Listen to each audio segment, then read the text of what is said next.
oferecer. Tem muito contrato que vai ser desfeito ou ajustado. Então, se eu já muito divórcio, então tem muitas relações jurídicas que acontecem a partir desse momento, e a gente como advogado e a gente como líder, a gente tem que incentivar a nossa equipe a estudar mais a fundo uma dessas novas demandas que vão surgir, para poder a gente começar a divulgar dentro do permitido pelo código os nossos novos serviços que vieram com essa nova demanda. Porque, veja, gente, tem problema de plano de saúde que eles não estão aceitando, dizendo que é do SUS tratar o Covid e não é. O plano de saúde também tem a sua obrigação.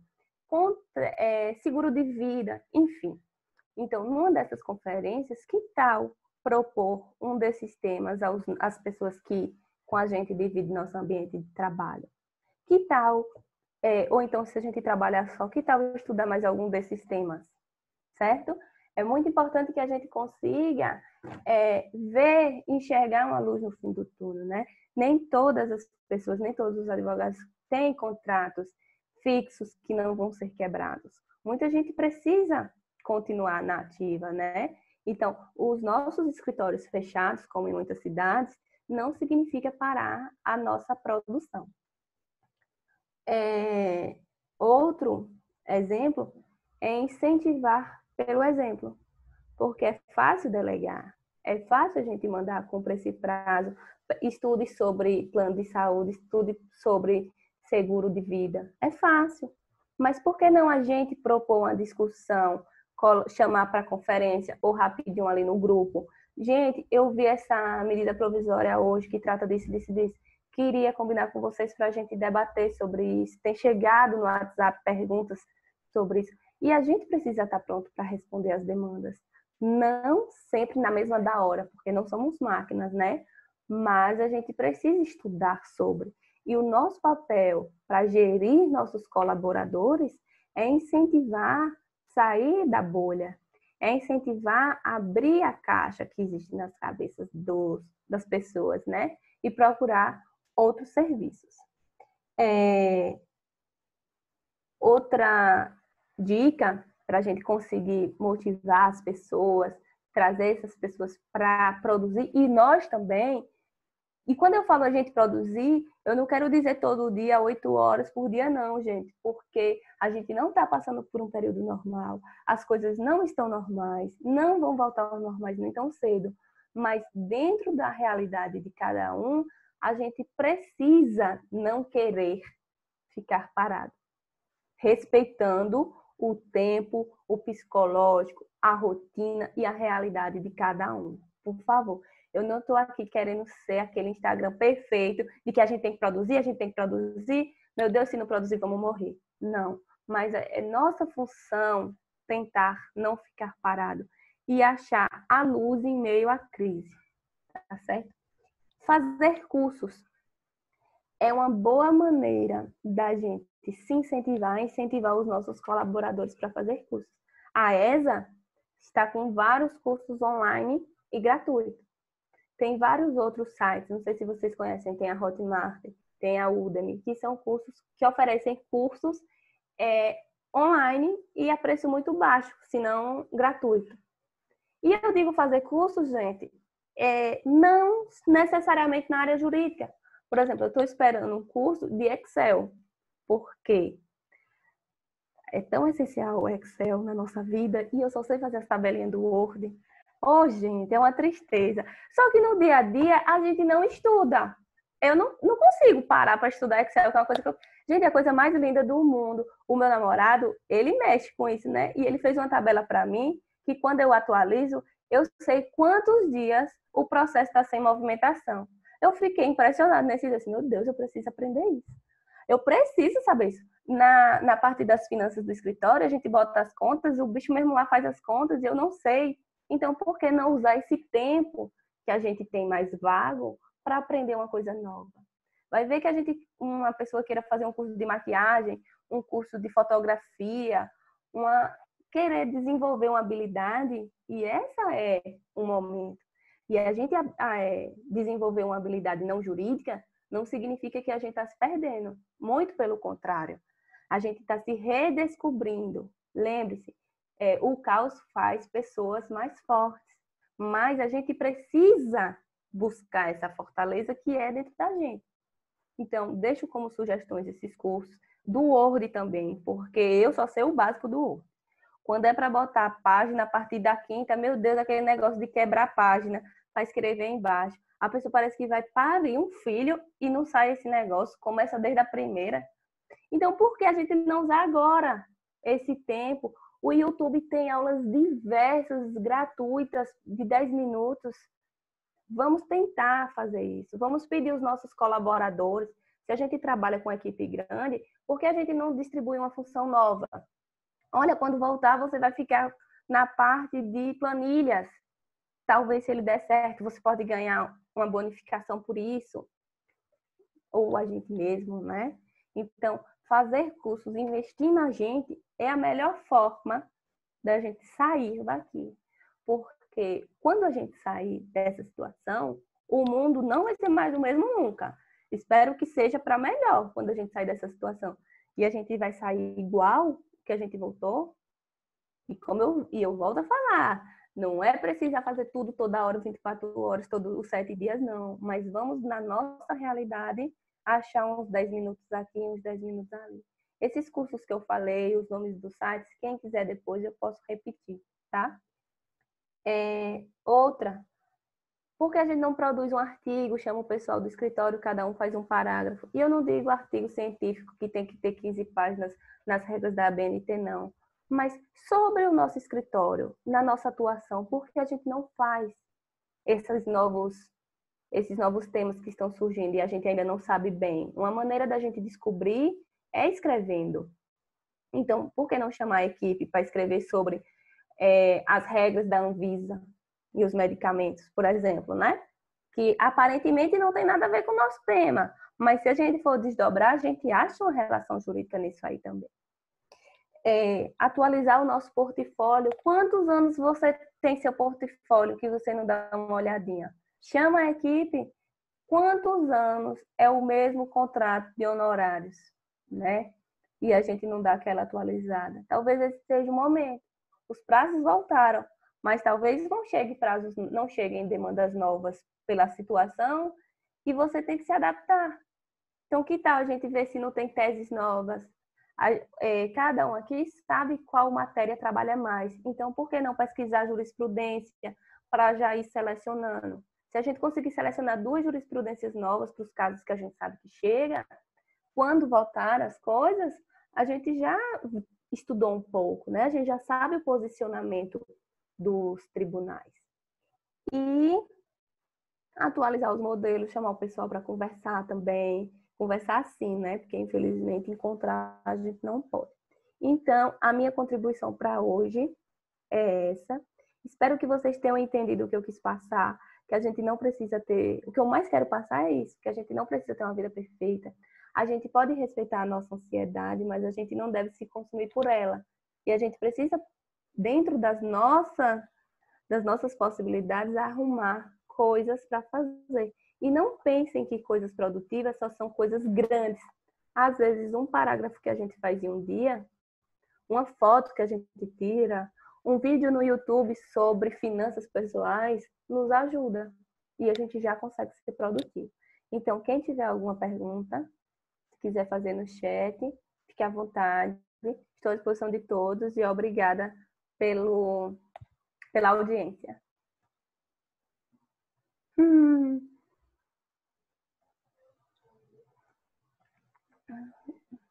Parabéns, Mari. Fale, Muito Karen. obrigada. Parabéns, Mari. Foi maravilhoso. Muito bom te ouvir. Me sinto muito orgulhosa, principalmente por você estar comigo nesse projeto. Mas Karen ia fazer uma pergunta, eu vou passar a palavra para ela. Pode falar, Karen. Não queria fazer pergunta, não. Só queria fazer uma consideração. Primeiramente, muito prazer. Eu sou a Karen Hartmann, faço parte da Law Talks desde o ano passado, coordeno o estado do Amazonas, faço parte da direção nacional, agora faço parte do Conselho Nacional e eu tento prestigiar todas as coordenações. Eu fico quase doida para tomar organizar. E como você falou agora, treinar habilidades.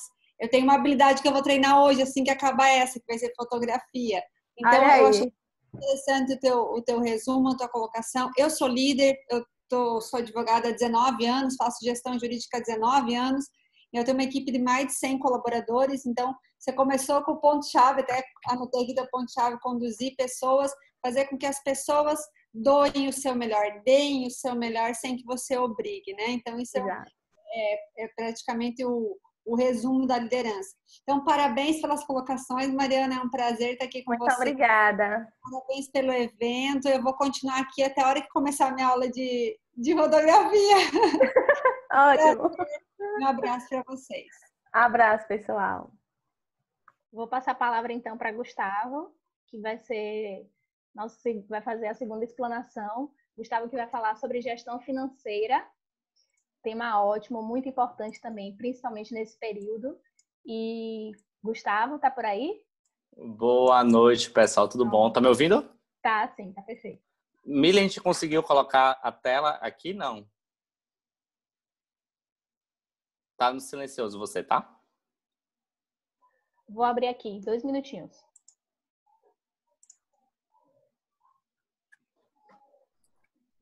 Uma outra pergunta. Todo mundo que tá... Agora é uma pergunta. Todo mundo que tá aqui... Todo mundo aqui é baiano? Sim. Eu tô vendo que eu conheço, sim. Sim. Conseguiu jogar? Não. Se não conseguir, a gente vai sair. Vai iniciando, Gustavo, que eu sigo aqui. Você consegue, né? Viu? Boa noite a todo mundo. É um prazer estar aqui falando um pouquinho com vocês. Agradecer primeiramente a você por disponibilizar o tempo de vocês para ouvir um pouquinho da nossa palavra. Eu espero poder ajudar a vocês, dar um pouquinho de minha contribuição, um pouquinho na profissão de vocês, que vocês possam se desenvolver profissionalmente. Muito honrado pela Karen estar aqui ouvindo a gente, se esforçando. Agradecer a Lautox, na pessoa de Edmile, ela que é coordenadora regional. A Mari, que é recém-conhecida minha, já estou virando fã. Ela que é líder do GT de gestão de advocacia. Muito prazer, fico muito honrado com esse convite. E, para quem não me conhece, eu sou Gustavo de Góes Souza, sou advogado, atuo na área aí, já tenho 8 anos formado, mas alguns da época de estágio. Então, falar hoje um pouquinho sobre a questão de gestão financeira de escritório de advocacia, passar um pouquinho da minha experiência desses 8 anos aí de escritório de advocacia, o que é que eu aprendi um pouquinho nessa questão de gestão financeira, porque isso é uma das áreas muito importantes da área do direito. Hoje, da área do direito não, da área do... Conseguiu passar ali? Tá carregando, Gustavo, mas tá indo. Vamos... Pronto. Ponha já do slide 3 já. Por favor. Aí eu vou te sinalizando, é isso? Então...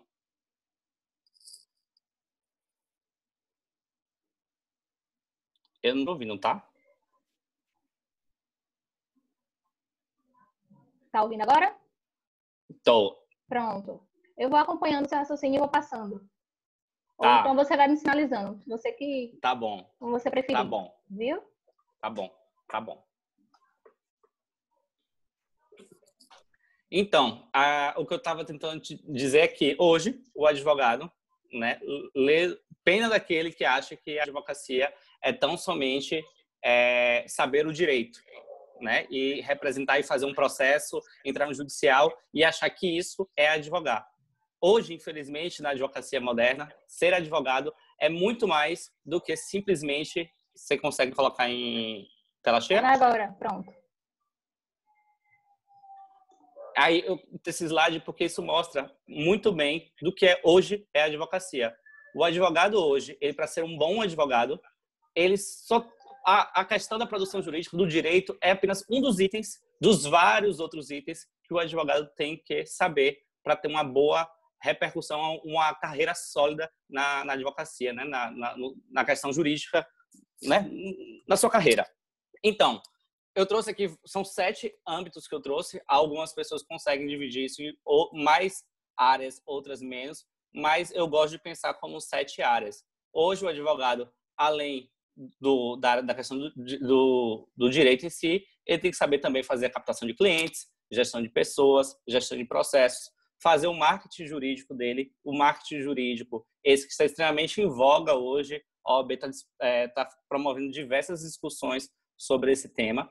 E eu vou puxar aqui para o TI, pular lá para cima para o TI, porque hoje também advogado tem que saber mexer um pouquinho de Instagram, de LinkedIn, Jus Brasil, que é uma rede social também, tem que saber mexer em PJE, tem que mexer em várias ferramentas tecnológicas e não só saber direito. E, além disso, saber fazer a gestão financeira do seu escritório de advocacia.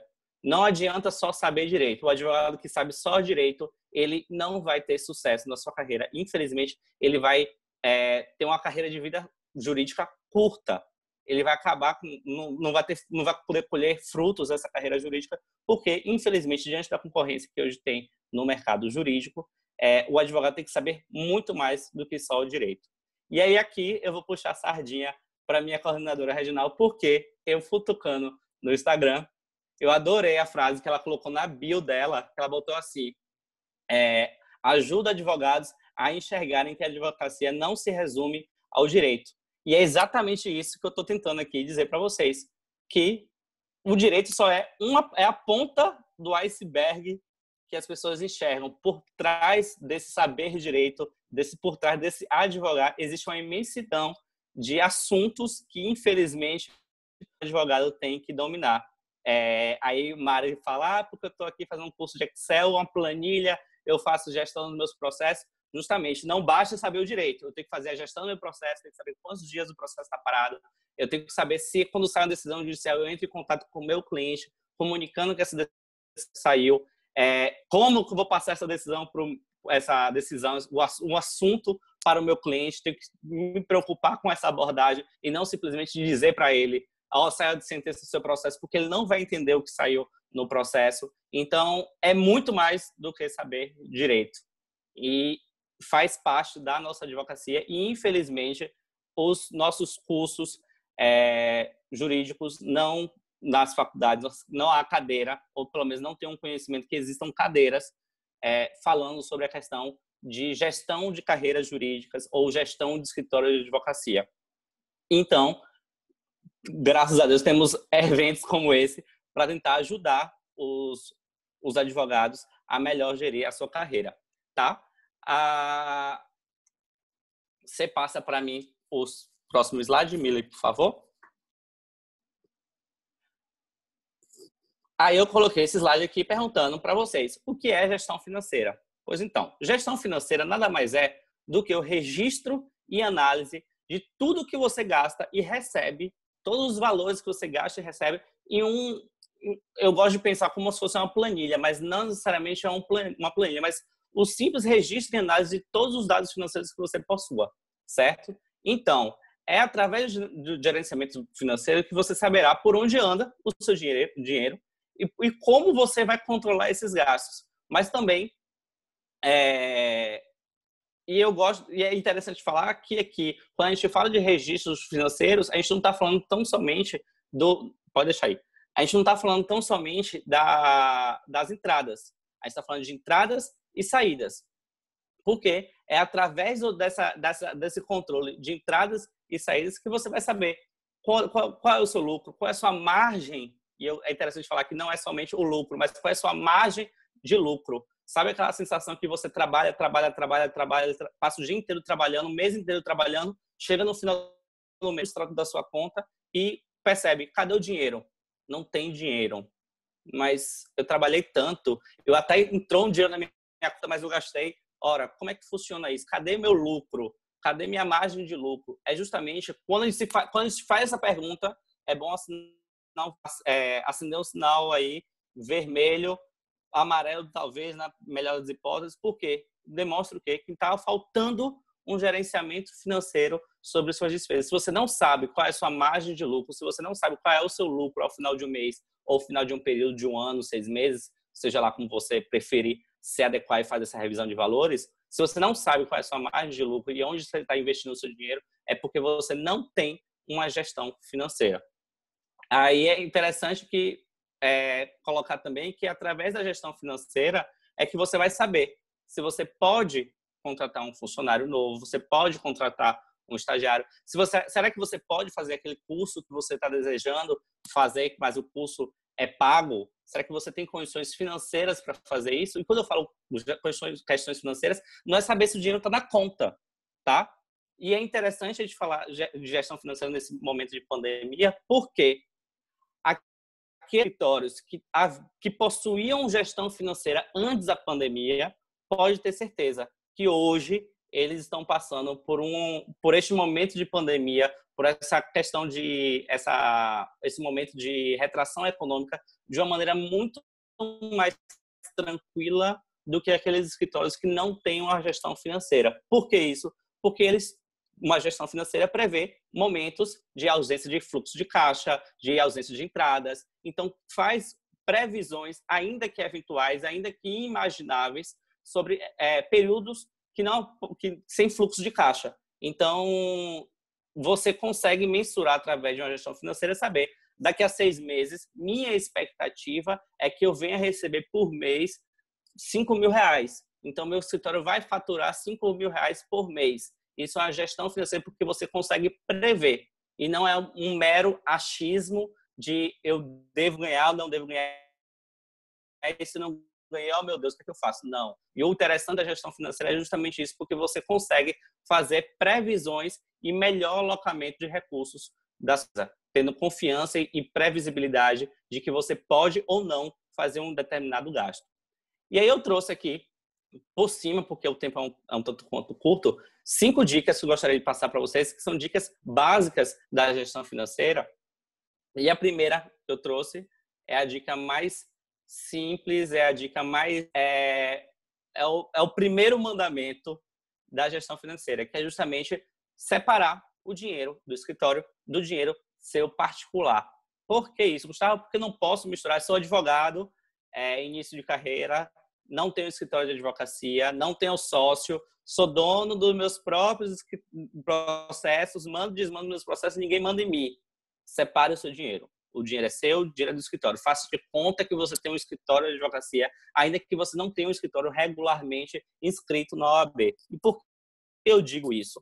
Porque os interesses do escritório, a sua profissão, advogado, são diferentes dos interesses de você enquanto pessoa física.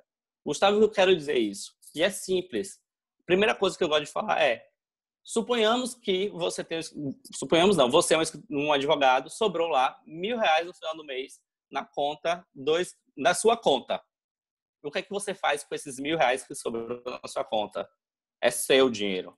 É óbvio, eu diria que a maioria aqui vai dizer, não, eu vou arranjar uma viagem para fazer, se eu pudesse, se não tivesse na época de pandemia, eu iria viajar, eu iria para o show, eu ia para uma festa, eu ia preparar aqueles frega lá em Senhor do Bonfim, eu iria ao Marujá, eu iria lá para Ibicuí, eu ia fazer uma viagem para fora do país, qualquer coisa, mas você ia gastar o dinheiro.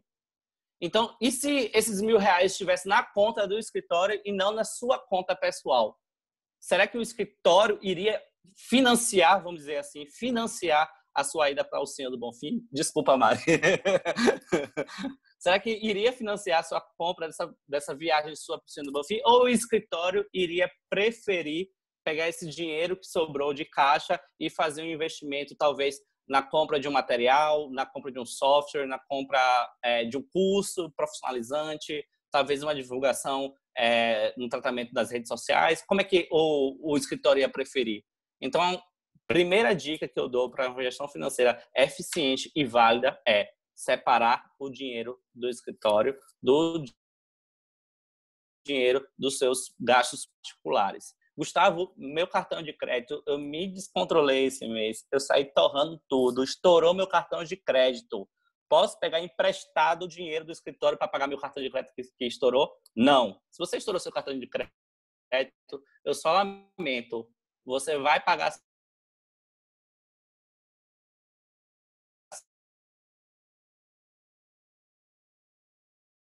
seus juros, vai pagar sua dívida lá.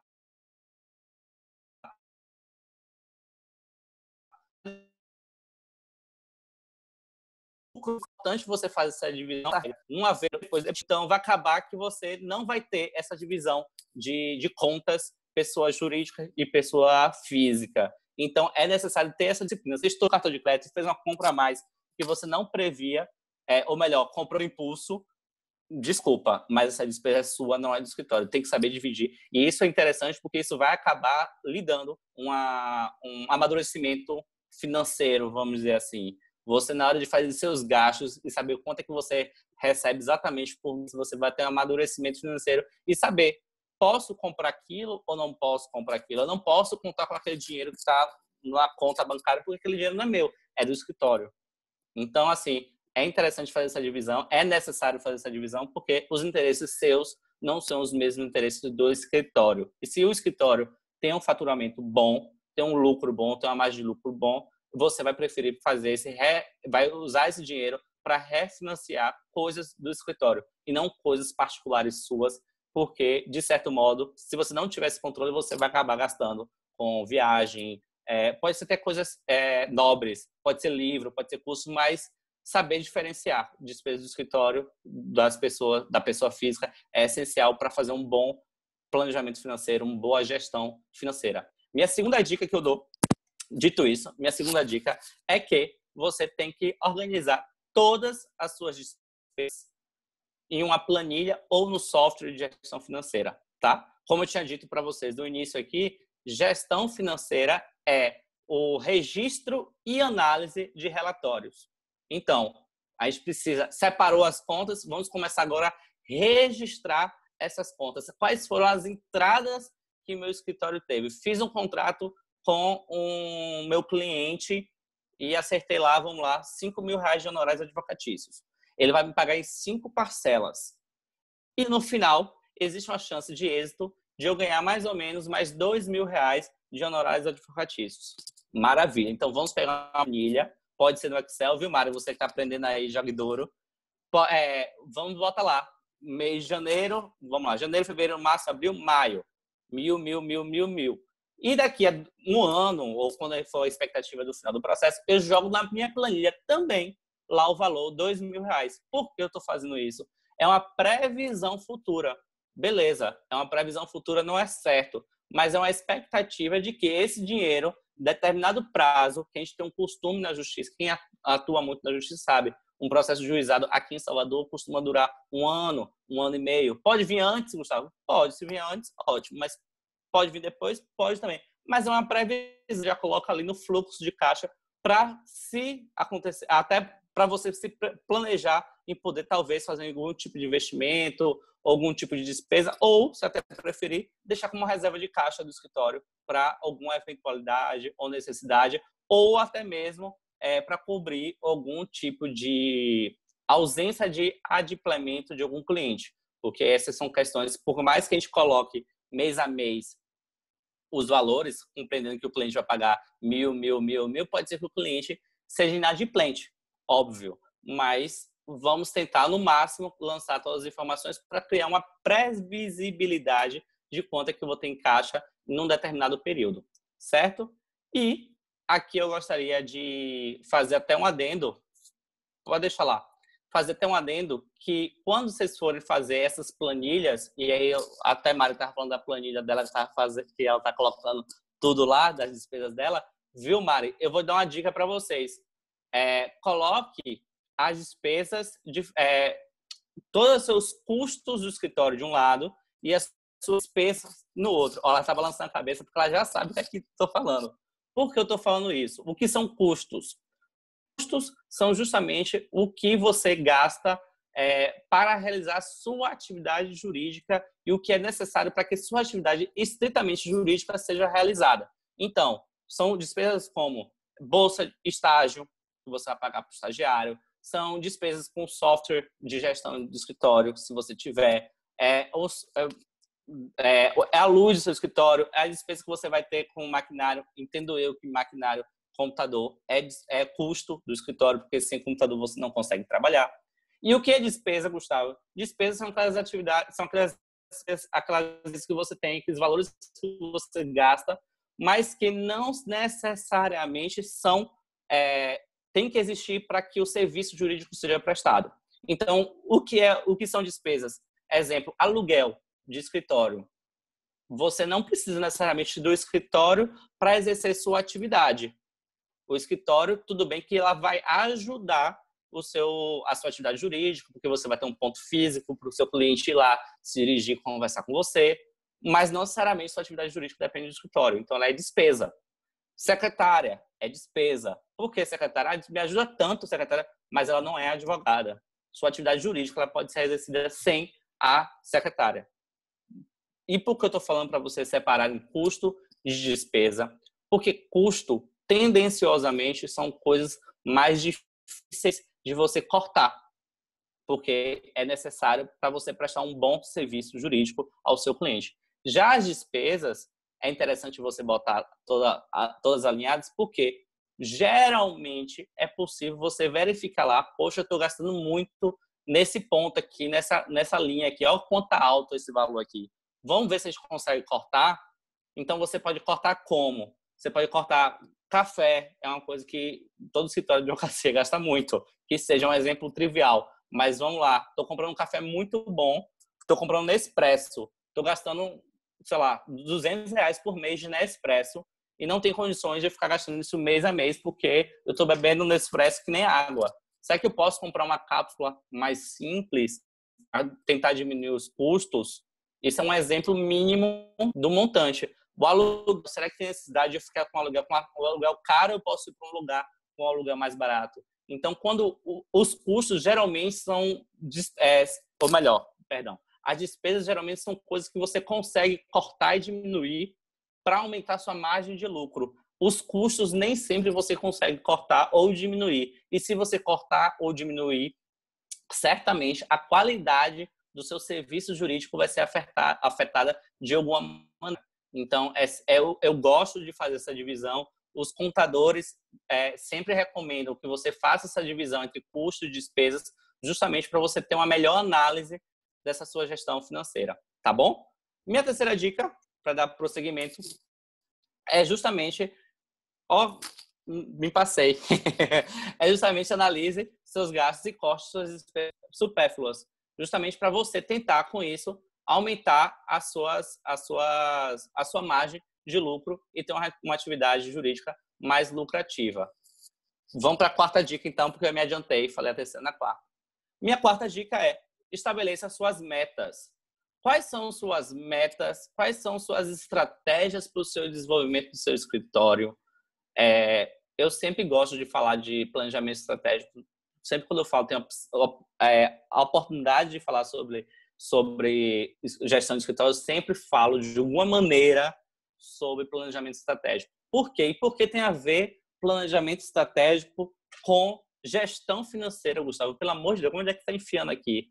Por quê, gente? Porque falar sobre gestão financeira é saber quanto você quer lucrar no final do mês, quanto que você quer ganhar no final do mês. E eu não tenho como saber o quanto eu quero ganhar, quanto que eu quero, qual o percentual de mais lucro que eu quero no final do mês, se eu não tenho um planejamento estratégico, se eu não sei o que eu quero alcançar. Eu quero trabalhar com cliente de classe A, de classe B, classe C, classe D, eu quero ganhar no montante, eu quero ganhar na massa, eu quero ganhar em um único processo os honorários maiores, e aquele processo mais trabalhado, quase que artesanal.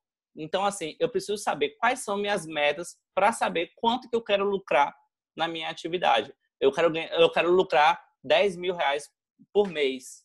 Então, para eu lucrar R$10.000 por mês, eu preciso, para pagar todas as minhas despesas, incluindo meu prolabore do escritório, eu preciso ter um X clientes na minha área, sei lá, de consumidor. Eu preciso fechar aí 15 processos por mês de consumidor para conseguir angariar essa margem de lucro que eu quero. E eu estou falando aqui lucro, eu não estou falando aqui de faturamento bruto do escritório, estou falando de lucro, tá?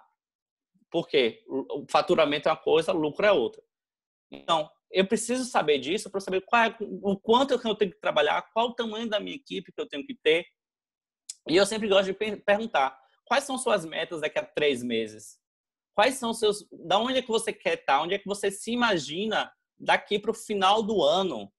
A gente sabe que a gente teve uma situação de pandemia aí agora, que infelizmente ela desvirtuou um pouquinho o nosso planejamento estratégico. Então, o que a gente planejava construir ao longo desse ano, infelizmente, não vai poder ser feito. A gente vai ter que refazer nosso planejamento, refazer nossas metas, nossos objetivos. E refazer, quando eu falo refazer, é refazer mesmo. Não adianta postergar somente. Por que eu estou falando isso? Porque, infelizmente, nossa atividade jurídica ela não vai voltar a ser mais como era antes.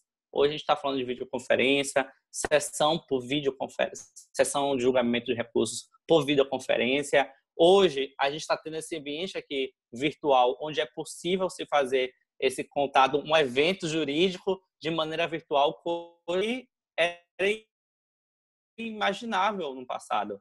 A gente tinha até aulas de cursinhos de direito virtuais, né, gravadas, mas não eventos jurídicos. Então, isso é uma novidade. Então, assim, não há como se imaginar que a realidade futura será igual ao nosso passado. Então, é interessante pegar este momento e, sim, refazer, reestruturar o seu planejamento estratégico. O seu planejamento estratégico não pode ser estanque. A Mari falou isso, que você pode mudar, sim, seu planejamento estratégico, mudar seu nicho de atuação ou enveredar para uma outra área totalmente nova ou menos, ir para uma classe de cliente com menos recursos financeiros ou com uma classe maior, enfim. Mas é importante você saber, para você saber o quanto é que é importante você saber quais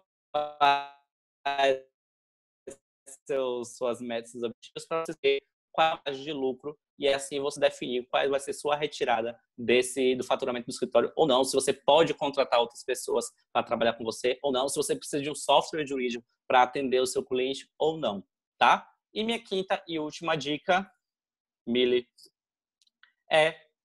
saiba precificar os seus honorários advocatícios. Isso é muito ligado à dica número 4. Por que eu estou te falando isso? Porque, infelizmente, muitos advogados, e quando eu falo muitos, eu acho que é 99% dos advogados, seja com 2 anos de carreira, 10 anos de carreira, com 15 anos de carreira. Eu não estou vendo a Karen aqui, mas eu ia cutucar ela agora para perguntar. Mas, infelizmente, a maioria dos escritórios de advocacia não possuem uma estrutura de precificação. Então, muitos dos escritórios olham para a cara do cliente e falam, para você eu cobro R$1.000.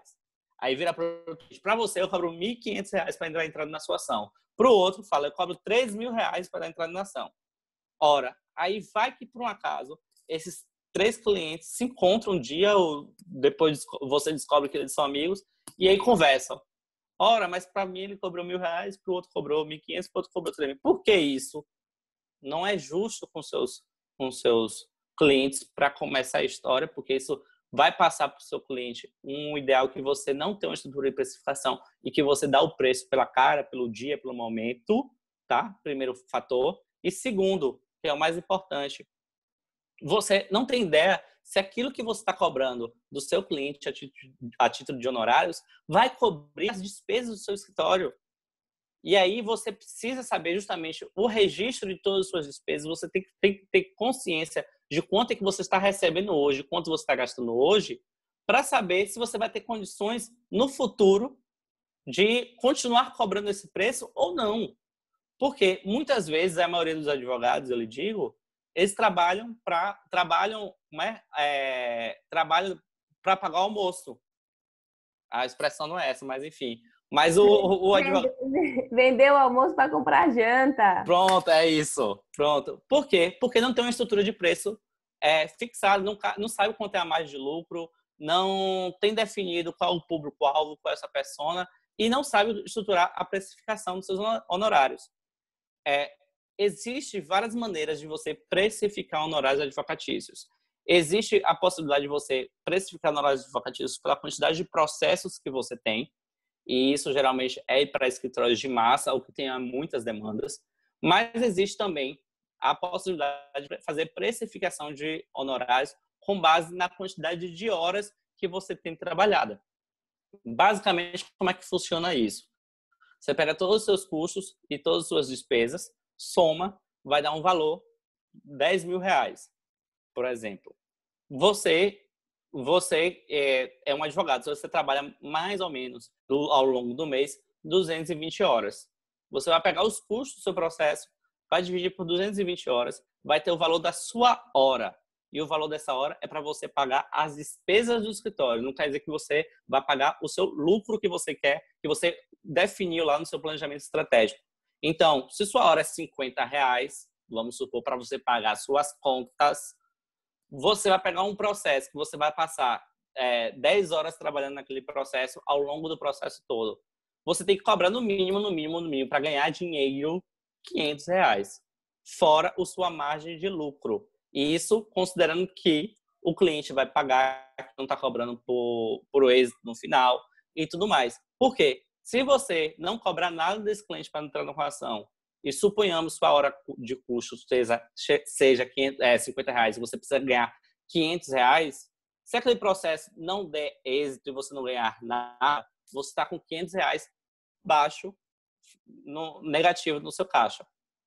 Se você faz isso sempre, você continua perdendo ação, é 500, 1.000, 1.500, 2.000. Então, se você não souber quanto é que custa a sua hora trabalhada, você não vai saber como é que você faz para você cobrar do seu cliente para dar entrada na ação.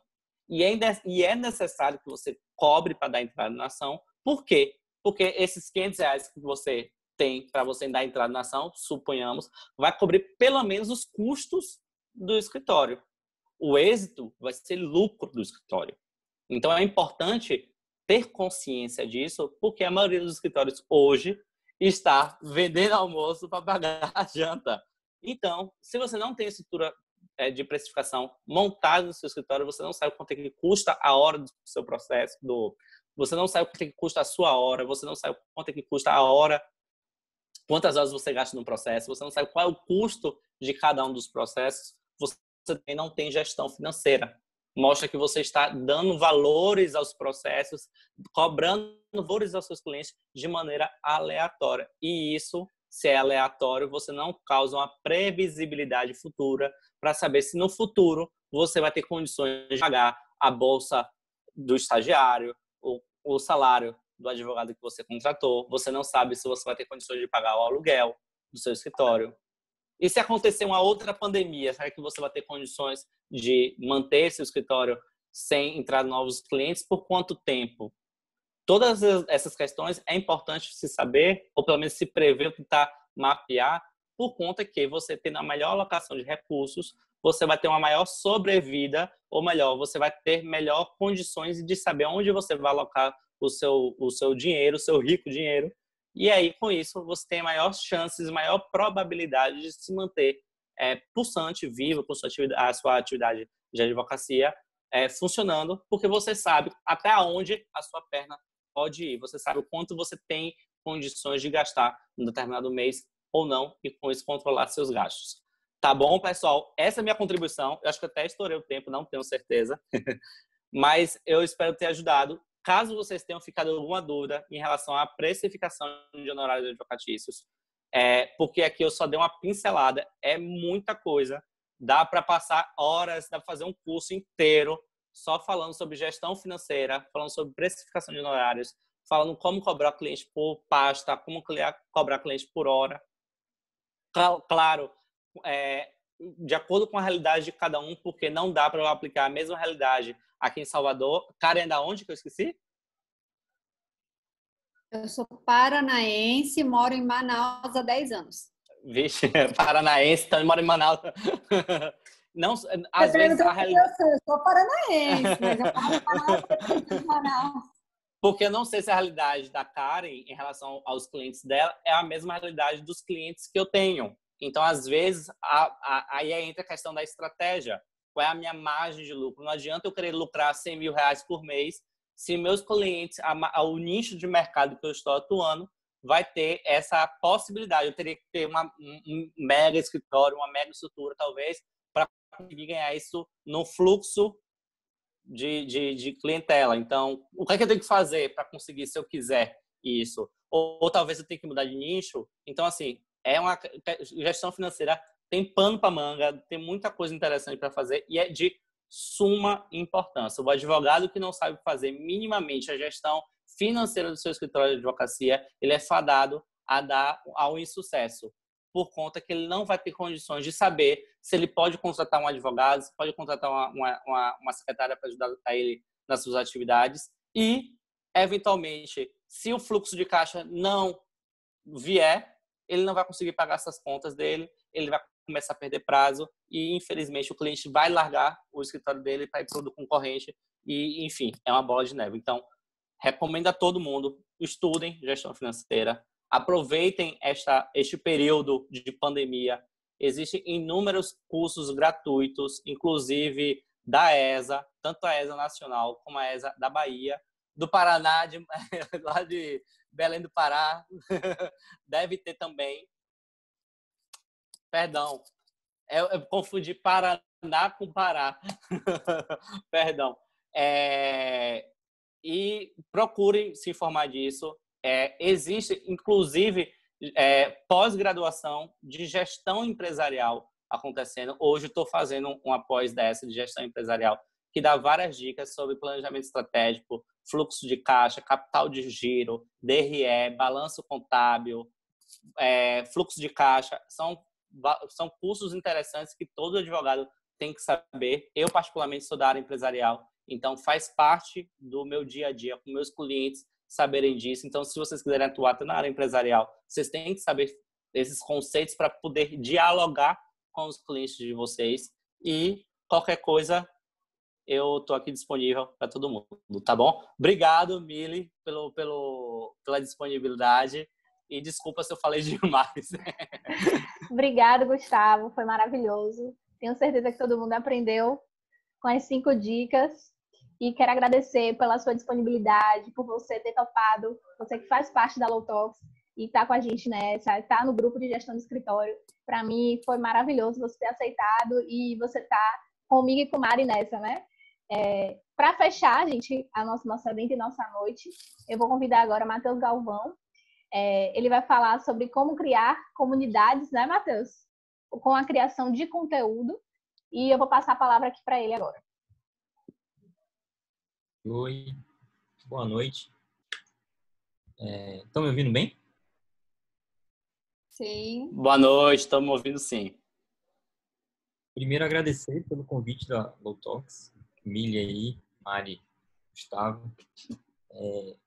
Acho que é sempre bom trocar ideia sobre os assuntos que a gente vai trocar aqui hoje. Deixa eu começar a compartilhar a tela.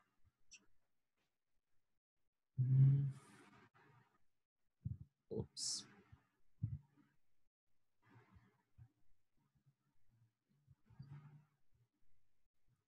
Apareceu aí? Apareceu sim, Matheus. Vou fechar aqui. Beleza. Me apresentar um pouquinho, falar quem sou eu. Eu sou gerente de comunidade no Jus Brasil. Gerente de comunidade no Jus Brasil não é gestão de mídias sociais, tá? É gestão da comunidade de autores do Jus Brasil, que é toda a parte de recepção e crescimento da base de autores que a gente tem, que são autores voluntários, então eu convido vocês, inclusive, a participar dela. Sou graduado em Direito pela UFBA em 2015, me formei em 2015, não parece, mas sou. Estudei roteiro de cinema, uma coisa que eu gosto pra caramba de escrever e cheguei a estudar isso, parei de advogar para estudar isso, depois voltei para o Jus Brasil. Sou advogado também, tenho inscrição na OAB. Estou cursando jornalismo agora, na Estácio, só entrei para poder matar uma vontade que eu tinha antiga, e aí falei, agora eu vou fazer, aproveitar que está em quarentena mesmo, fazer a distância e pronto. E esse é meu Instagram, para quem quiser seguir. Não tem nada de relevante. Sempre só posto coisas... Casa de Ferreira, espelho de pau. Eu não tenho... Nada do que eu falo aqui eu prego. Eu faço. Faço no Jus Brasil, mas não no meu pessoal. Meu pessoal é uma bagunça. Então, vamos lá. Primeiro, eu queria conceituar para vocês o que é comunidade, tá? E existem diversos tipos de comunidade. Então, aqui, quem já participou de fóruns, o próprio Orkut, que é o mais tradicional de comunidade, inclusive, era bem legal. Aquela noção de comunidade ali era bem real.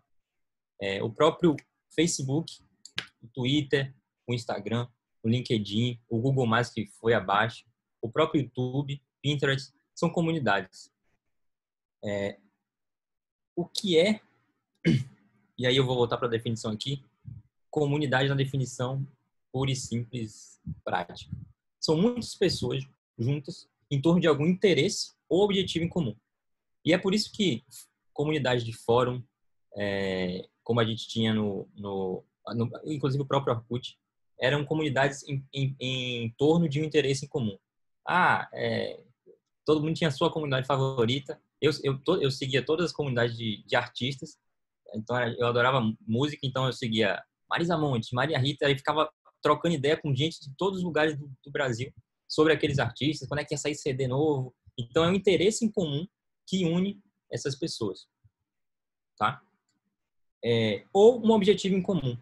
E aí, eu volto para cá, porque a Wikipedia, ela é um exemplo de objetivo em comum com pessoas com habilidades específicas que vão contribuir para aquele objetivo, que é produzir conhecimento a partir de construção do conhecimento a partir de construção de verbetes e alimentação de informação para cada verbete. Então, você pode usar a força dessa comunidade para fazer um projeto grande, como é o de ser uma enciclopédia mundial completa, inclusive de confiança. Hoje já existem estudos provando isso. Ou você também pode criar comunidades para pessoais suas, com a sua imagem, para que você consiga atingir certos objetivos individuais ou até coletivos mesmo. E aí, o que é que eu vou falar aqui hoje, tá? Eu não vou trazer nada de regras de como fazer, de como você tirar uma foto, de como você escrever um conteúdo, porque, primeiro, eu tinha até anotado aqui uma frase que foi pessoas reagem de forma diferente a estímulos iguais. Então, não adianta você fazer a mesma coisa que alguém está fazendo e está sendo bem sucedido, se você vai chegar ali e a pessoa vai, meu Deus, ou vai perceber que é igual, ou não vai ressoar, não vai soar verdadeiro, e você vai perder todo o esforço que você imprimiu naquele projeto. E aí eu vou dar mais questão de princípios e elementos para uma comunidade dar certo, para você responder a pergunta será que eu estou atingindo esses objetivos enquanto eu estou fazendo? Vou falar algumas coisas que acontecem, algumas práticas, mas não vou focar no como. O como é você que tem que se descobrir. Hoje eu vejo várias pessoas aqui que eu falo Instagram, que elas têm a sua própria comunidade. A própria Edmile tem uma mini comunidadezinha. Mariana Gonçalves, que eu conheço, a Camilão, aquele povo todo. E cada um construiu a sua personalidade dentro do Instagram ou de outras plataformas, dentro da sua, com personalidade muito própria. E aí você vê que cada um tem imprime aquela sua particularidade de uma maneira bem natural. E isso é muito importante, tá? E a gente vai para o primeiro elemento de comunidade, que é preenchimento das necessidades. Qual é a pergunta que fica aqui? As pessoas que participam da sua comunidade, vamos supor, as pessoas que te seguem no seu Instagram, no seu Facebook, no seu Pinterest, seja onde for, elas participam da sua comunidade, elas sentem que alcançam objetivos ou superam necessidades humanas graças ao seu conteúdo. Então, é aquilo que você está contribuindo para ela, para que ela cresça em algum projeto dela também. Então, ela tem que estar preenchendo a necessidade dela, óbvio que você também, porque se ela não tiver, ela não vai te seguir, ela não vai continuar acompanhando o seu trabalho e as colaborações que você faz. Por que eu falo isso? Tem essa pirâmide de Maslow, que é tradicional de pessoal de administração, que todo ser humano, óbvio, tem necessidades e níveis de necessidades a serem preenchidas. E aí, aqui ele traz uma pirâmide exatamente aplicado à conversão nas mídias sociais. Então, você tem lá no topo temas relativos à moralidade, criatividade, ausência de preconceito, aceitação dos fatos, que é justamente o que mais bomba hoje nas redes sociais, tá? E às vezes, para você ter noção, bomba e é muito espalhado, sem nem ter uma qualidade estética muito boa. Às vezes um meme é uma coisa bem misteriosa, porque é bem bizarro, mas é muito viral. Tem as necessidades de básicas, que são respiração, comida, água, sexo, sono, homeostase, criação, que são ligadas à higiene. E existem pessoas que produzem conteúdo ligados a essas necessidades. Então, tem gente que produz conteúdo ligado à nutrição, a como se alimentar bem. A segunda base aqui, segurança no corpo, do emprego, de recursos, moralidade, da família. Todas essas etapas, esses segmentos da pirâmide, são possíveis de terem conteúdos produzidos a partir dele. Então, é muito legal vocês pegarem depois essa pirâmide e ver onde é que vocês estão se encaixando aqui, para, a partir daí, você despertar essas necessidades. Porque não dá para fazer conteúdo como eu faço, como eu falei no meu pessoal, que é, às vezes, postar uma coisa aleatória, que eu estou aqui fazendo alguma coisa, postar um meme, alguma ação que eu estou fazendo, que não ressoa tanto nessas necessidades. É só uma coisa mais para mim mesmo passar o tempo. Então, depois vocês pegam essa pirâmide de Maslow, e deem uma olhada. Eu estou despertando essas necessidades e estou suprindo essas necessidades do meu seguidor, da minha comunidade, da minha mini comunidade. Segundo elemento. Então, a gente passa de que é preenchimento dessas necessidades, e depois tem uma coisa que é a influência. E a influência, quando eu falo influência, você está influenciando aquelas pessoas, na verdade, e aquelas pessoas também têm que sentir que elas estão influenciando você, de alguma forma, e influenciando outras que estão também dentro da comunidade. Não adianta ser uma influência só sua, porque passa a noção de boçal, de que você não ouve as pessoas, você não liga para elas. Então, ela também tem que sentir que está influenciando você, e é por isso que existem algumas ferramentas que a gente vai ver ali, que permitem isso, e que você está influenciando ela. É bilateral e horizontal entre eles, entre os membros da sua comunidade, certo? E como você desperta isso? Aí as perguntas que eu vou deixar aqui para você. Você interage com seus seguidores ou leitores em comentários? Então, quando as pessoas comentam nas suas postagens, você, mesmo que seja só uma carinha, uma reação, você chega lá e dá um legalzinho, responde mesmo alguma coisa, alguma pergunta que foi sobre você ou sobre alguma reação mais efusiva ao que você postou, ou até uma crítica que você foi lá e tentou ouvir para melhorar a situação. Então, é muito importante vocês se perguntarem isso e fazerem isso, tá? De responder, dar atenção. Responder também as mensagens diretas. Às vezes não dá, você recebe muito, dependendo do nível da pessoa, você recebe muitas mensagens. Tem uma pessoa que eu sigo, que ela é muito, muito, muito, muito popular. E eu fico impressionado, porque tudo que eu posto, até se eu reagir a alguma coisa, ela responde. Ela é jornalista e era da MTV, e aí ela tudo que eu faço, eu reajo dela, ela responde, e eu fico impressionado. Uma vez ela mandou áudio, porque eu perguntei um negócio, e ela mandou áudio, e eu fiquei, meu Deus, ela mandou um áudio de 1 minuto explicando uma coisa. Então, ela tem um momento que ela, mesmo que ela não faça isso, e é ela que faz, não tem assessoria, ela responde, e eu acredito que responde, porque outras pessoas já me falaram que ela responde tudo. E aí isso cria essa sensação de influência também, e até de conexão emocional, que é um outro elemento de comunidade.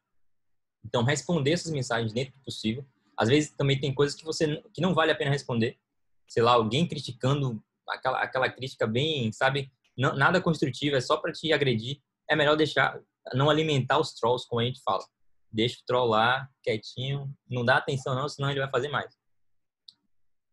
E também usar as ferramentas de interação para pedir opiniões. Por exemplo, as enquetes. Então, quando você pergunta alguma coisa, dá sugestão de livro para eu ler, dá sugestão de filme para eu assistir, dá sugestão de curso para eu fazer. Você sente, isso dá a percepção de que seu público está te influenciando e ele se sente importante e mais conectado com você também. A própria caixinha de pergunta da enquete dá a sensação de que você está de conversação com ele. Mesmo que não seja uma conversação aberta, um diálogo aberto, mas tem a sensação de que ele está contribuindo para alguma coisa dentro da comunidade. Então, ele está influenciando e sendo influenciado. Lembrem disso. Então, primeiro, preenchimento das necessidades. Segundo, influência. Vamos para o terceiro. Conexão emocional, que foi o que eu falei. Tem muito a ver com o de lá também, mas esse nível aqui, as pessoas, elas têm uma conexão realmente forte com você. O que é que tem de diferente, por exemplo, em perfis de mais frios, vamos supor, sei lá, você seguir perfis de jornal. Muitos deles são aqueles perfis que só publicam notícia, publicam alguma coisa, pabu, e não interagem.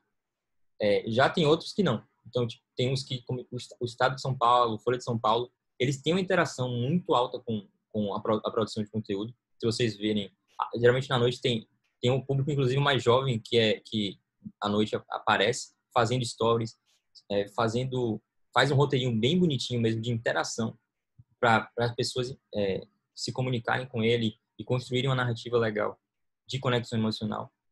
E outros que não conseguem fazer isso. E aí a pergunta é se a sua comunidade tem essa conexão com você. E aí, para isso, é muito importante, principalmente se você for um perfil pessoal, e mesmo que seja de empresa, inclusive, imprima vulnerabilidade. Eu não sei se aqui alguém já leu o da Brené Brown, A Coragem de Ser Imperfeito. Se não leu, leiam. É um livro que fala exatamente sobre isso, sobre essa importância de mostrar fragilidade, porque você é um ser humano. Então, não adianta você mostrar o tempo todo que sua vida é linda, que sua vida é dinheiro, é glamour, é tudo de melhor, que não é. E as pessoas não acreditam nisso, tá? Por mais que as pessoas sigam, elas não acreditam de forma intrínseca ali, sabe? O próprio caso de Gabriela agora Pugliese é um caso que mostra o contrário, porque ela perdeu muito apoio de recurso, mas ela ganhou muito seguidor. Então ela perdeu, mas ela ganhou porque ao mesmo tempo que ela errou completamente, as pessoas se reconheceram nela naquele erro grotesco, mas as pessoas se reconheceram. Então, tipo, perdeu dinheiro, ganhou seguidor, maluquito, por mais que tenha perdido também alguns, mas ganhou também. Então, mostrar essa vulnerabilidade, essa fragilidade, que você não é de aço, de ferro, é muito importante para criar essa conexão. Você escreve ou fala em seus vídeos com tom de pessoalidade, então, tipo, trocar mais, deixar mais aquela ginguinha de eu estou aqui falando com uma pessoa próxima. Não é que você tenha que ser falar linguagem chula ou tão informal, mas que você desperta aquela presença ali, que você está aberto ao diálogo. Beleza? Você explora a simplicidade em suas postagens. Muita gente acha que o senso estético, tipo, as pessoas se travam, inclusive, em começar, porque o senso estético para elas é tão elevado, é tão importante que elas não começam, tá? Mas se você parar para olhar, por exemplo, eu falo muito de Mariana porque a gente fez um curso juntos e ela fala isso, né? No começo do canal dela, o canal era bizarro em questão de qualidade de gravação, não tinha áudio, não tinha coisa de qualidade visual. Mas deu certo porque exatamente tinha essa questão de verdade, você está falando alguma coisa que está agregando e que está ressoando naquelas pessoas. E tinha simplicidade, ela falando comigo de uma dificuldade real, de um problema real, que eu também enfrento. Então, essa é a importância da vulnerabilidade e da conexão. E da simplicidade, de você não ter esse bloqueio de chegar e falar, eu não vou começar porque eu ainda não tenho uma câmera Canon e não tenho microfone, não tem... Velho, grava com o celular aqui e não tem problema. Eu gosto muito também de outra de outro e que é o Paulo, acho que é Paulo Arruda, se não me engano também. E ele tem um estilo completamente diferente do advogado, mais aquele formalzão. É muito legal, inclusive, o conteúdo que ele posta, porque é a vida dele, ele tá ali de peito aberto e a vulnerabilidade é completa dentro do que ele posta. O quarto, que é senso de pertencimento. As pessoas que participam da sua comunidade sentem que estão participando de algo realmente relevante e transformador. E isso principalmente em comunidades como a Wikipédia, ou quando você precisa agregar pessoas dentro de um propósito.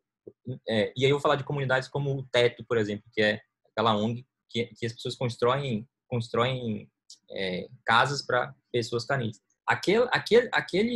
Isso que é essência de pertencimento. É você ter um objetivo tão engrandecedor, tão transformador, que você quer participar daquilo. Isso acontece principalmente nessas ONGs e em comunidades tipo a Wikipédia, tipo, deixa eu ver outra aqui, de construção que você precisa de skills para construir alguma coisa, construir um objetivo. Mas a Wikipédia e o Teto são os dois maiores exemplos. Tá? Como despertar isso? Você estimula a conexão entre os membros e participantes da sua comunidade. Então, eles precisam ter o elemento de conexão emocional para que eles se sintam pertencentes e equiparados aos outros que estão ali participando. Não adianta você interagir individualmente e eles não se sentirem parte de uma contribuição que também é coletiva. A gente, como ser humano, a gente precisa desse senso de coletividade. É inerente à raça humana, tá? É inconsciente coletivo. E você estimular essa conexão entre os membros é muito importante. Como é que eu faço isso? Como é que eu vou fazer com que as pessoas interajam? Só de você, às vezes, mostrar, por exemplo, um perfil que interagiu com você ou que marcou você no seu story, por exemplo, vai ser uma forma de você estimular essa conexão, porque a pessoa vai reconhecer, olha, ela dá atenção para os membros da comunidade e ele se vê ali e ele reconhece pessoas que estão no mesmo patamar que ele, certo? Segundo, você comemora os marcos de sucesso que contaram com a colaboração de seus velho seguidores, 10 mil seguidores. É você mostrar que você atingiu algo junto com eles, que depende deles. Não é uma coisa unilateral. Não adianta o mérito não é porque você produziu conteúdo e aí você vai dizer, eu sou muito porreta e não preciso agradecer. Não, você está mostrando que ele contribuiu para isso e que tem alguma coisa ali sendo construída naquele coletivo. Você expõe e destaca as contribuições dos membros para você ou para a comunidade como um todo. Então, quando a gente falou lá de influência, quando ele sugeriu um livro para você ler, você republicou a resposta dele e marcou, você republicou o desafio que ele fez e mencionou você. Essa interação, ela é muito importante para que se construa esse senso de pertencimento de que ele está ali também e que tem muito a ver com os outros três todos, que são conexão emocional, influência e o primeiro preenchimento das necessidades dele, que é, inclusive, aquela necessidade de imprimir a própria influência de você. Todo ser humano tem essa necessidade de ser líder, pelo menos em alguma área da sua vida, certo? Então, basicamente, são esses 4 princípios que vocês precisam observar muito. Eu vou repetir aqui ele um a um para vocês ficarem atentos. Que são, vamos lá. Primeiro, preenchimento das necessidades. E aí procurem essa pirâmide e vejam, principalmente se você quiser ter foco, tá? É o que eu falei. Se você quiser ter imprimir um foco dentro de alguma daquelas necessidades, eu quero ser referência em gestão jurídica ou marketing jurídico ou advocacia imobiliária. Qual necessidade que eu posso atingir quais tipos de postagem e interação eu posso fazer para atingir cada uma dessas necessidades. E vai testando, e vai experimentando, porque, como eu falei, as pessoas vão reagir de forma diferente. A questão é qual o resultado que você espera e como você mede isso. Então, é muito importante você medir também, porque não adianta você postar, ter mil visualizações, 1000 curtidas, mas e o que aquela curtida significa para você? Qual é o resultado que você quer? O que está te dizendo aquelas 1000 curtidas, certo? O segundo ponto foi influência. Então, sempre destacar que você está influenciando as pessoas, mas deixar claro que elas também influenciam você e mostrar isso para elas. Olha, eu ouço vocês, eu sou influenciado por vocês. Por quê? Quando você faz isso, você reforça o senso de bilateralidade, que é todo influencer, e eu não gosto nem dessa palavra, mas toda pessoa que está ali à frente da comunidade, ela tem um poder muito alto, que a própria indústria e o próprio mercado já reconhece isso. As pessoas já procuram pessoas para fazer publicidade diretamente ali, pessoas com 5.000, 10.000 seguidores. Por quê? Para eles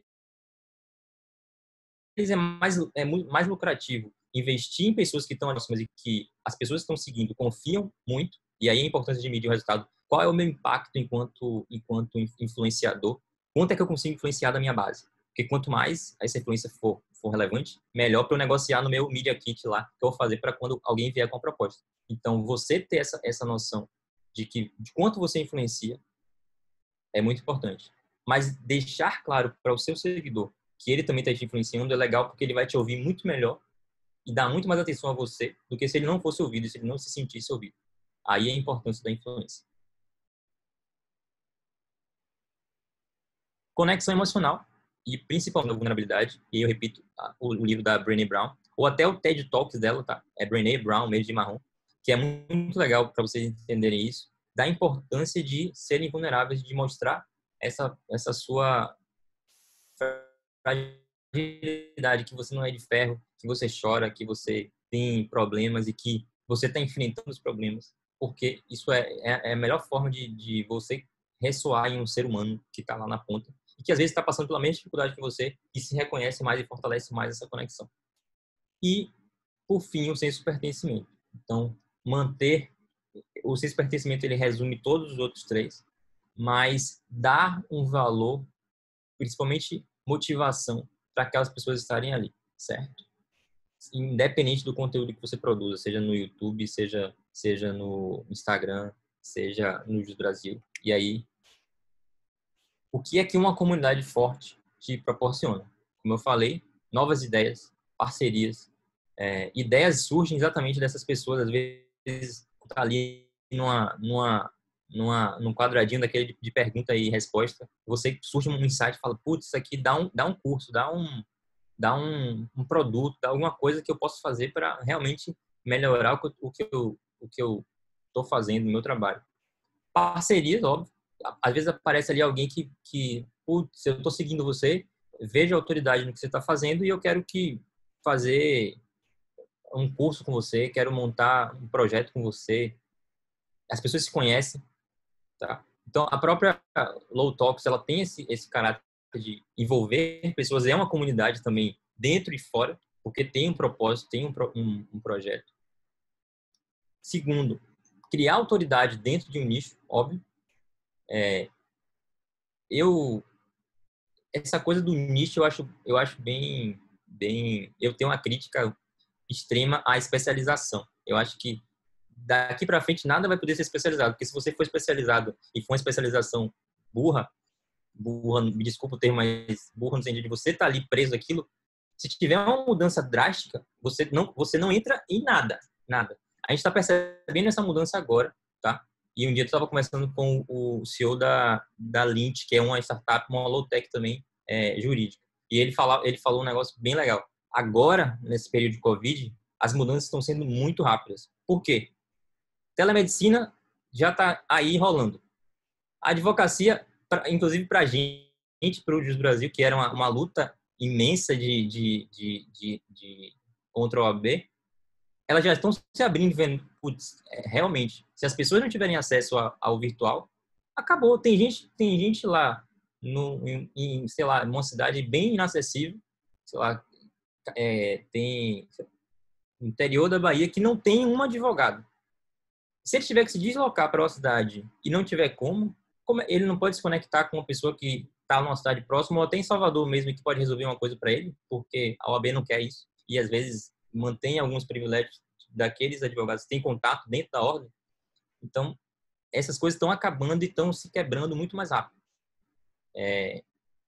E, por fim, facilidade para divulgar e converter clientes em produtos ou serviços. É óbvio que quando você, como eu falei, se você tem uma comunidade muito grande e que confia em você, para converter é daqui para ali. Eu falei dali para aqui. É daqui para ali. Porque elas confiam em você. Elas reconhecem, que elas sabem que você está ali o tempo todo batendo naquela tecla e ela vai te ouvir com muito mais facilidade, com muito mais tranquilidade. Certo? E aí o convite para vocês é publicarem no Jus Brasil, tá? Muita gente não sabe que pode publicar. E aí eu tomei a liberdade de botar esse convitinho aqui.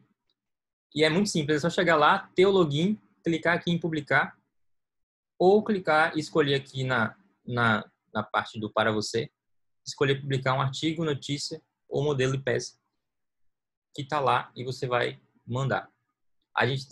Eu estou cheio de projetos para o próximo OKR. O OKR que a gente fala é o quadrimestre. Então, até agosto, estou cheio de projetos para a gente tocar com a comunidade em questão de, inclusive, de melhorar a distribuição, melhorar a qualidade. Por quê? A gente é uma comunidade que é voluntária. Tipo, todo mundo está ali postando para crescer o conhecimento jurídico. Mas agora que a gente já cresceu o bolo, a gente tem que distribuir melhor e ver o que é que tem valor. E o que é que realmente que entrega valor para as pessoas certas no momento certo. Então, não adianta ter toda a informação se não chega às pessoas certas com precisão e revocação, que a gente chama.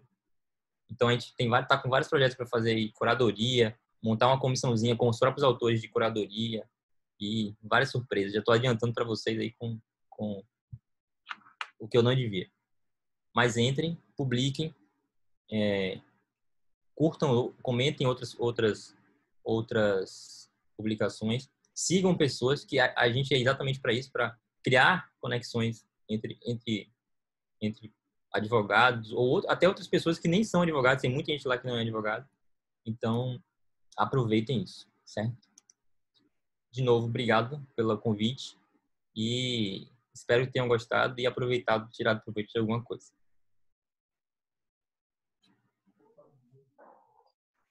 Obrigada, Matheus. Foi ótimo. Muito obrigada. Eu, como produtora de... Vocês estão me escutando?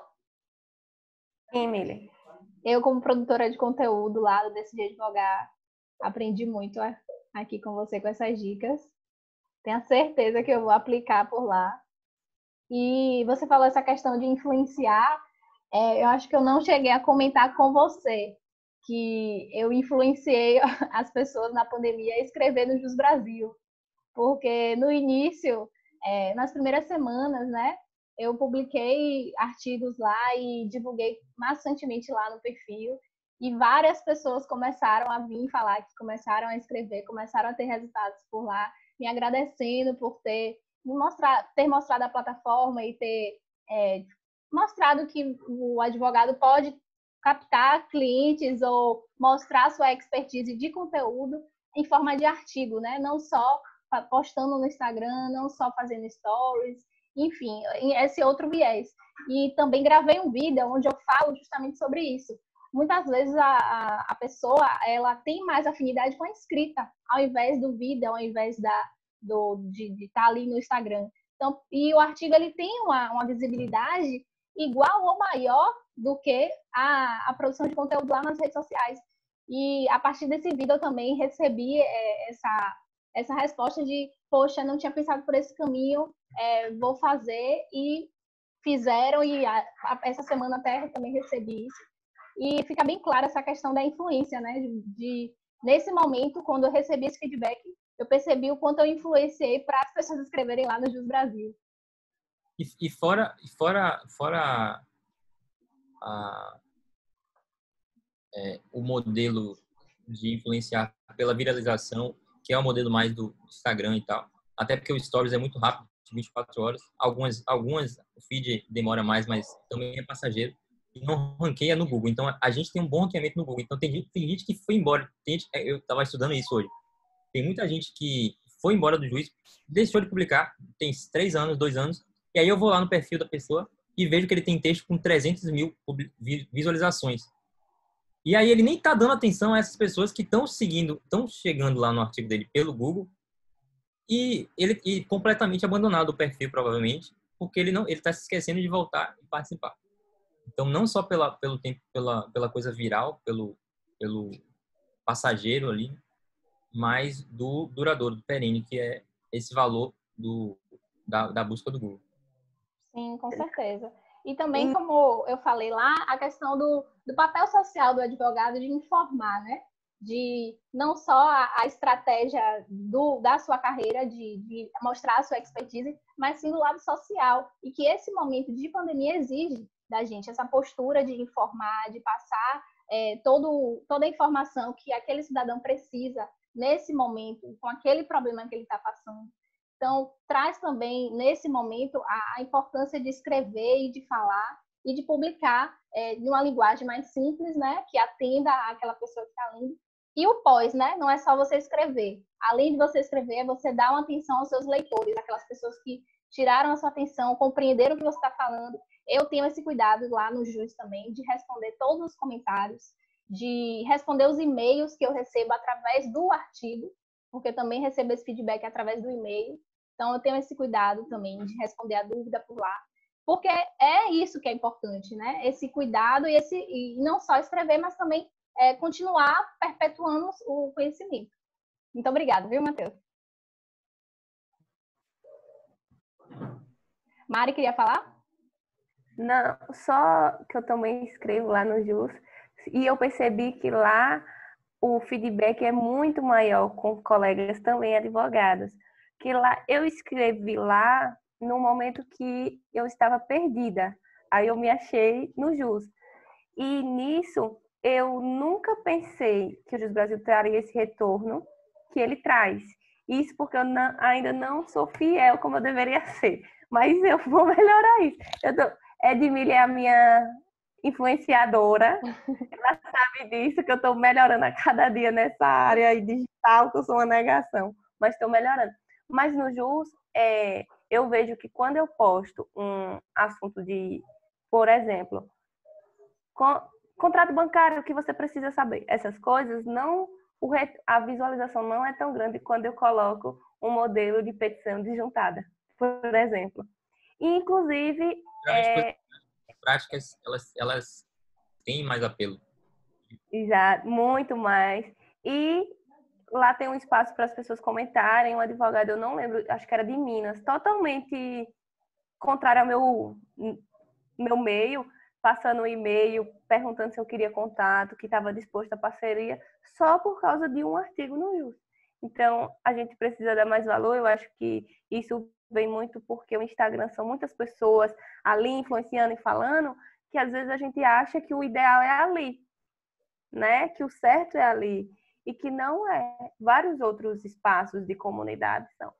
E quero agradecer, Matheus, a sua explanação. Não sei se você percebeu, eu fiquei muito de cabeça baixa porque eu estava anotando quase tudo. Porque eu sou um embrião nesse mundo de Instagram, de comunidade, de produção. Então, eu não posso perder a chance.